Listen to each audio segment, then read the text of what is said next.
नयाँ सरकारबाट हामीले थुप्रै अपेक्षाहरू राखिरहेका थियौँ।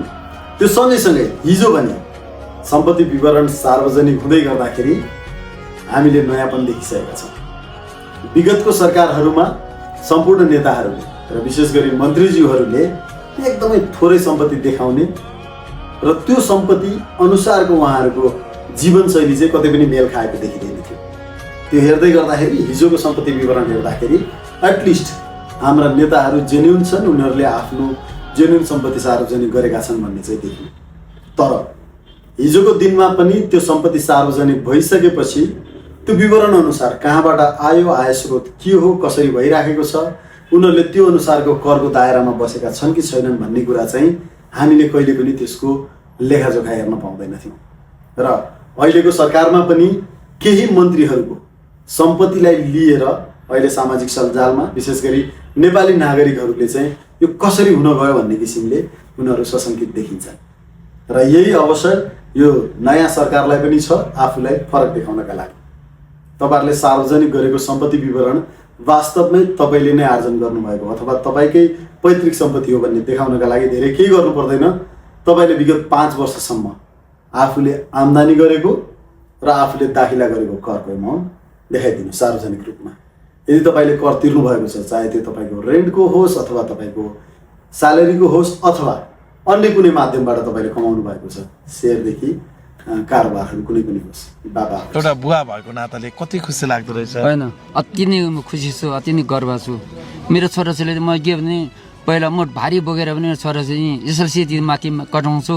मेरो अर्काले इङ्ग्लिस बोल्दैन मलाई साह्रै गर्व के डाल लाग्थ्यो कि मेरो छोराछोरी परर इङ्ग्लिस बोल्ने बनाउँछ भने त्यसो गरेर मेरो सबै बच्चाहरू चाहिँ इङ्ग्लिस बोल्ने चाहिँ सबै भएछ। अनि त्यति खुसी थियो हुँदै त्यतिर पनि फेरि माथि हुँदै खुसी भएन। त्यहाँदेखि काठमाडौँमा सासूले हामी पढाउँछौँ ज्वाइँ। यदि त्यो देखाउन सक्नुभयो भने जेन्युनली तपाईँ सही डिरेक्सनतिर हुनुहुन्छ भन्ने पनि बुझिनेछ। र यसपछि तपाईँले गरिरहेका जति पनि कारबाही छन्, हामीले 1 2 3 4 5 6 भन्दै काउन्ट देखिरहेका छौँ, ती हरेक कुरामा हामी तपाईँलाई समर्थन गर्नेछौँ। तर आज जनताले तपाईँको करको विवरण र तपाईँको आय स्रोतको सम्पूर्ण विवरण खुलाउनका लागि माग गरिरहेका छन्। 2083 को आगमन हुँदैछ। नयाँ वर्षको शुभकामना सहित तपाईँहरूले यो डिफेन्सिभ मोडमा गएर कमाइ त हालिन्छ नि, जन्मिसकेपछि गरिब जन्मिँदा केही फरक पर्दैन, गरिब मर्नु पाप हो भनेर जसरी चाहिँ नेपालका करिब 60 लाख जनतालाई नै पापीको संज्ञा दिइराख्नु भएको छ, त्यस्तो अवधारणा भन्दा पनि तपाईँको खुलस्त रूपमा आफूले दाखिला गरेको करको विवरण बुझाइदिनुहोस्। किनभने हिजो तपाईँको पैतृक सम्पत्ति चाहे त्यो गृहमन्त्रीज्यूको होस् अथवा चाहे त्यो स्वास्थ्य मन्त्रीज्यूको होस्, शिक्षा मन्त्रीज्यूको होस्, इभन प्रधानमन्त्रीज्यूकै पनि तपाईहरुले जुन विवरण खुलाउनु भएको छ त्यसमा अझै स्पष्टताका साथ र डेटा साथ तपाईहरुले राखिदिनु होला। सो भएको खण्डमा चाहिँ हामी यो सम्पत्ति विवरणलाई सहजै स्वीकार्ने छौं। र यसका बावजुद एउटा कुरा चाहिँ हामीले के बुझ्न जरुरी छ भने यो जुन आन्दोलन भएको थियो, यो आन्दोलन नेपो किड्स भनेर जति पनि धनीहरूले आफ्नो बालबच्चाहरूलाई नेपोटिजम गरेर बेसी अवसर दिए भन्ने खालको एउटा भाष्य स्थापित गरेर सुरु भएको आन्दोलन थियो। त्यसमा थुप्रै नेपालीहरूको घरबार जलेको छ। कतिले नेपाललाई ठुलो संख्यामा कर पनि तिरिराखेका थिए, ती व्यापारीहरू पनि निरुत्साहित भएका छन्। नेपालमा धनी हुनु गलत हो भन्ने जुन भाष्य स्थापित भएको थियो, त्यसैको जगमा जेनजी आन्दोलनमा थुप्रै हामीले आवेश पनि देख्न पाएका थियौँ, आक्रोश पनि देख्न पाएका थियौँ। त्यो आन्दोलनको बेसबाट तपाईहरु आउनु भएको मन्त्रीमण्डल छ र यो सम्पत्ति विवरण तपाईहरु उम्मेदवार हुँदाखेरि पनि सबै कुरा खुलाउनु भएको थिएन, जहाँ तपाईहरुले भर्नुपर्ने हुन्छ अहिले मन्त्री भइसकेपछि खुलाउनु भएको छ। आफ्ना सम्पूर्ण सांसदहरूको पनि अहिले नै सम्पर्क विवरण पनि सार्वजनिक गरिदिनुस् र यसका साथसाथै धनी हुनु गलत होइन रहेछ भनेर पनि तपाईहरुले भन्नुपर्छ। र हिजोका दिनमा तपाईहरुले उक्साएर जति पनि व्यापारीहरू निरुत्साहित भएका छन् उनीहरुसँग तपाईहरुले माफी पनि माग्नुपर्छ। हो, यदि उनीहरूले गलत तरिकाले आय आर्जन गरेका थिए भने त्यसलाई कानुनी दायरामा लिएर कारबाही गर्नुपर्ने कुरा पनि तपाईहरुको जिम्मेवारी अन्तर्गत पर्छ।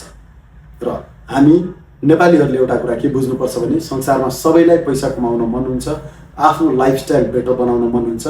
राज्यले भने कसैलाई विभेद गर्नु हुँदैन र जति पनि मानिसहरू आफ्नो आय स्रोत अनुसारको काम गरिरहेका छन्, त्यो लाइफस्टाइल बाँचिरहेका छन्, उनीहरूको ईर्ष्या पनि गर्नु हुँदैन।